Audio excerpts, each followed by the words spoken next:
Hello viewers, welcome back to my channel. In this video we will see some more questions. Are you preparing for set and net examination? So it is a very important topic, non-fiction. Non-fiction पे हर time एक question बनता है, non fictional pros पे question होता है. So if you like my videos then don't forget to like, share and subscribe. So let's see some questions for the upcoming set examination which were repeated question as well as some added new questions. Overall all the non fiction work जो भी non fiction पे question बनते हैं. Let's see first question. देखो, खुद को self motivate रख के क्वेश्चंस की प्रिपरेशन कर लो. लाइक दैट आपको लगे कि इस क्वेश्चन में कुछ ऑथर नया है, आपने पहली बार इसे देखा है, उसे डीपली सर्च करके पढ़ना शुरू कर दो.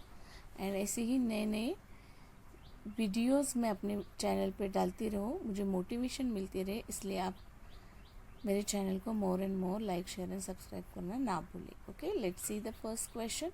Who is known as the father of English essay? So the famous question, repeated question, easy question, Francis Bacon. Next question. Francis Bacon's essay style is best described as. So Francis Bacon का जो ऐसे writing है वो aphoristic and concise है. Next question number 3 देख लेते. विच periodical, कौन सा पीरियडिकल ज्वाइंटली स्टार्ट किया था Joseph Addison and Richard Steele ने 1711 में? So the correct answer is here the Spectator. Option number C is correct.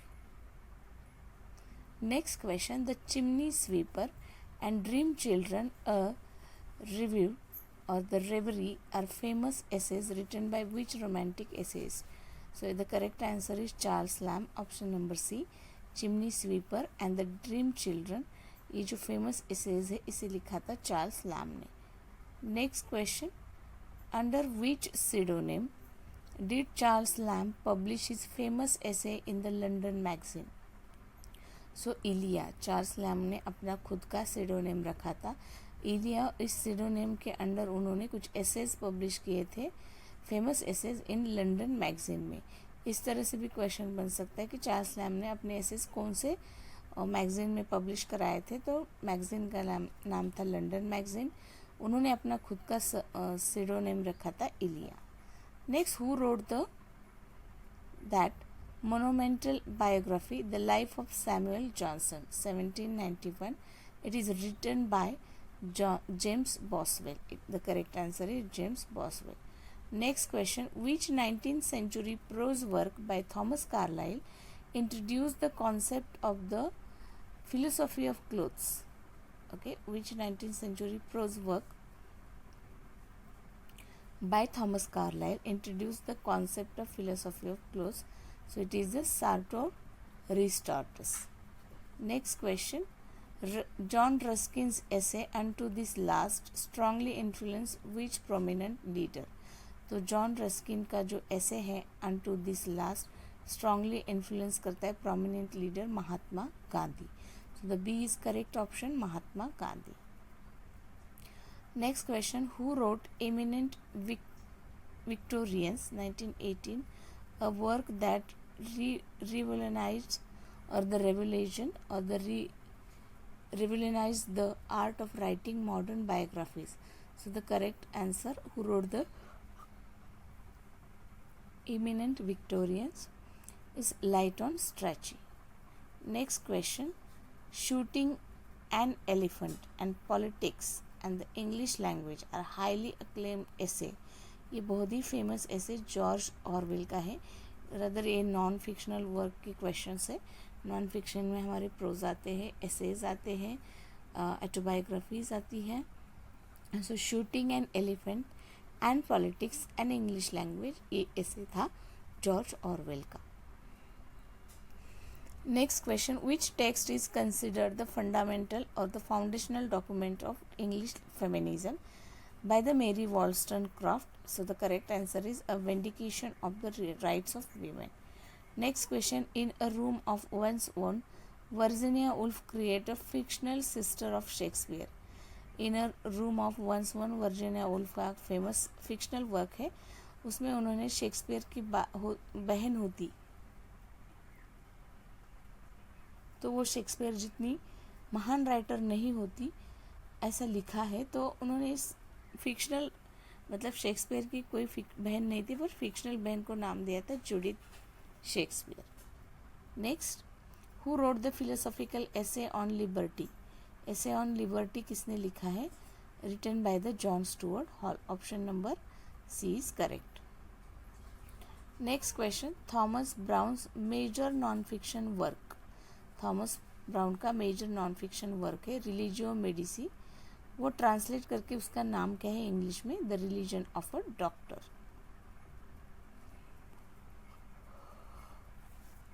Next question, who is the author of the anatomy of मेलैंकोली।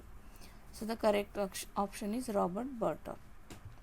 Next question, question number 16, which autobiographical text was written by doctor B R Ambedkar. Doctor B R Ambedkar ने एक autobiographical text लिखी है जिसे आज Columbia university में as a text book use किया जाता है। तो उस बुक का नाम क्या है? तो the correct answer is waiting for visa. तो डॉक्टर बाबा साहेब अम्बेडकर का जो ऑटोबायोग्राफिकल बुक है उसका नाम है वेटिंग फॉर वीज़ा और वॉज कोलंबिया यूनिवर्सिटी में as a text book refer की जाती है। Next question, question number 17, the discovery of India 1946 was written by Jawaharlal Nehru during his imprisonment in which jail. तो जवाहरलाल नेहरू जब अहमदनगर फोर्ट जेल में थे तो उन्होंने बुक लिखी थी द डिस्कवरी ऑफ इंडिया 1946 में। ओके, एंड वो जेल कौन सी थी? Ahmednagar fort. Next question number 18, who wrote the famous travelogue an area of darkness. ये फेमस ट्रैवलॉग प्रवास वर्णन जिसे मराठी में बोलते हैं हम। So an area of darkness based on his experience in India, ये लिखा था वी.एस. नायपॉल ने। ओके, सो ट्रैवलॉग था ये जिसका टाइटल था एन एरिया ऑफ डार्कनेस, 1964 में पब्लिश हुआ था। एक्सपीरियंस इज इंडिया बेस्ड था, तो ये वर्क था वी.एस. नायपॉल का। Next question, the autobiography an unknown India is well known memoir. 1951 में लिखा गया the autobiography an unknown India एक फेमस मेमोर था नीरज सी चौधरी का। Option number B is correct, Nirad C Chaudhuri. Next question, which book by Urvashi Butalia deals with the personal histories and marginalized voices of 1947 partition। तो उर्वशी बटोलिया का कौन सा बुक है जो personal histories and marginal voices of 1947 partition पे base है? उस बुक का टाइटल है या नाम है the other side of silence. The other side of silence. Next question, question number 21, Henry David Thoreau's famous non-fiction work reflecting simple living in natural surrounding is titled Walden। Next question, who wrote the influential post-colonial critical non-fiction text Orientalism? So Orientalism 1978 Edward Said का work है। Next, The Wretched of the Earth 1961, a non-fiction analysis of the dehumanization effects of colonization was written by, so it is written by Frantz Fanon, very famous book. You should keep in mind the publication year also, The Wretched of the Earth 1961, and उसके author है France Fanon, जो analyse करती है non fiction work है ये, जो analyse करता है डीह्यूमनाइजिंग इफेक्ट्स ऑफ कॉलोनाइजेशन, और लिखा था फ्रांस फैनन ने। Next question, who wrote the American transcendentalist essay self Reliance?